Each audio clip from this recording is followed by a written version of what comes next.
Bien, continuamos con más de Primera Página y es momento de revisar de inmediato la participación de la audiencia con nuestro entrevistado y le pedimos por favor al economista que nos ayude con respuestas concisas, así le damos la mayor cabida posible a la audiencia. La primera pregunta se la hace el señor Antonio González.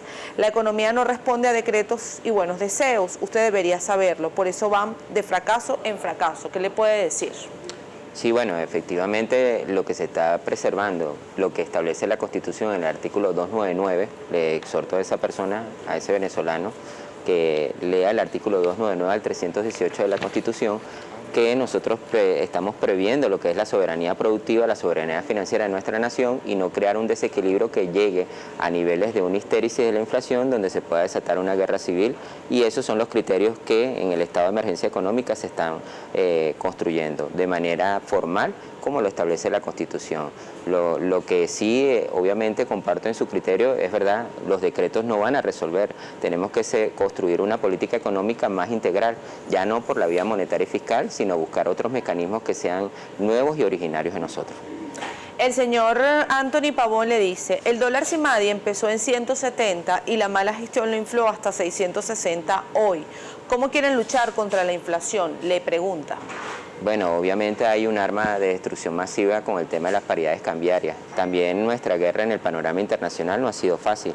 Obviamente países, inclusive por las arquitecturas financieras a nivel regional, entre los países como son los bancos centrales, no es posible que nuestra paridad cambiaria de un bolívar valga 265 pesos y en frontera por un decreto número 8 y donde las relaciones bilaterales están sesgadas por un país desarrollado para crear desequilibrio. Aparte de los desequilibrios también internos de la sociedad de cómplices e impunidad. Yo creo que en materia financiera debemos buscar una salida y creo que en eso el gobierno está trabajando.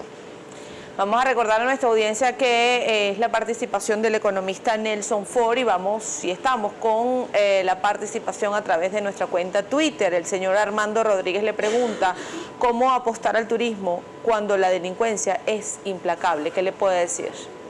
Sí, bueno, efectivamente, como el tema de la seguridad agroalimentaria, que en este momento ha sido un rol importante para nosotros, creo que el turismo es un punto de partida como una fuente de ingreso diferente al petróleo y sería un elemento clave. Aquí todos los venezolanos somos corresponsables y debemos quitarnos la estructura o las parcelas políticas, como dijo Zapatero en el tema de hacer una política con responsabilidad y con respeto entre ambos sectores. Creo que si articulamos de una manera integral y creemos en esta patria soñada por Bolívar, soñada por nuestros ancestros, y que más allá de nuestras diferencias activemos un sistema de seguridad más amplio y de manera integral, creo que podríamos lograr ese tema. Pero comparto con ustedes, es verdad, la inseguridad en este momento tiene que ser replanteada y creo que también nuevamente el gobierno bolivariano está trabajando en eso, sobre ese enfoque. La última pregunta le corresponde a la última participación le corresponde a lo escrito por el señor Cipriano Heredia y le dice, no hay desaceleración del crecimiento como dice el entrevistado, hay una caída estrepitosa del mismo por segundo año consecutivo. ¿Qué le puede decir a este comentario? Bueno, gracias por el aporte, pero obviamente, como dijo el periodista aquí, el Banco Central tiene aproximadamente ya 2 años que no publica cifras y cuando las publica obviamente lo hacemos de manera muy prudente.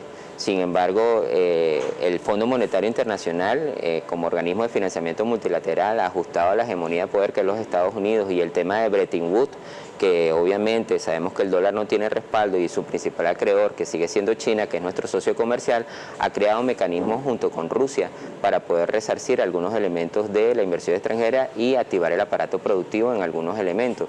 Sin embargo, reconozco que efectivamente estimar o decir cifras de una caída bruta no es algo muy prudente, sobre todo en términos económicos, cuando sabemos que la política obviamente no tiene un modelo cuantificable o medible y sobre todo el panorama internacional que no es tan favorable. Nos quedan solo 30 segundos para finalizar la entrevista, señor Ford, y usted insiste en decir que hay que ser prudente con el tema de las cifras económicas en este caso, pero ¿qué opinión le merece o qué resultado positivo se podría exhibir en un país donde se habla extraoficialmente que la inflación interanual, particularmente para este año 2015-2016, se sitúa en el 800%, en algunos que la estiman incluso en 900%. ¿Qué ha pasado? Yo pienso que aquí hay tres elementos que podríamos corregir y obviamente el gobierno bolivariano en conjunto con el movimiento cívico-militar deberíamos estructurar un mecanismo más integral, ¿no? Los agentes económicos en este momento, algunos propiciaron inflación con las fallas estructurales que tiene el mercado. Obviamente existen monopolios, oligopolios inmersos en ese sistema y la sociedad de cómplices, como te dije. Quizás a partir de ahí, ahorita en este momento no existe un comercio justo ni un comercio transparente, hay un comercio desleal. Eso obviamente también más un descontrol en los saldos reales monetarios. No se hicieron los ajustes. En vez de hacer una conversión, teníamos que hacer una reconversión monetaria 2.0. Y la cultura tributaria, cultura de precios, que debería ser a través de un observatorio y también una declaración jurada de patrimonio que de los funcionarios militares que se ha rotado de manera semanal vinculados con la guerra económica, incluyendo los cuerpos de seguridad. También, pero la guerra económica existe, señor Ford. El estado de emergencia económica está y la inteligencia económica de los países desarrollados aquí inmersos están buscando una estructura para crear y decir que nosotros estamos en default. Y creo que eso no es favorable para ninguno de los venezolanos. Bien, muchísimas gracias, señor Ford, por haber tenido la gentileza de compartir estos minutos con nosotros. Nelson Ford, economista, quien agradecemos su presencia en la mañana de hoy acá en Primera Página. Vamos a hacer un alto en nuestro segmento de entrevistas y vamos a la pausa comercial, pero al regreso, Andreina Gandica viene con el segmento Deportes de Primera.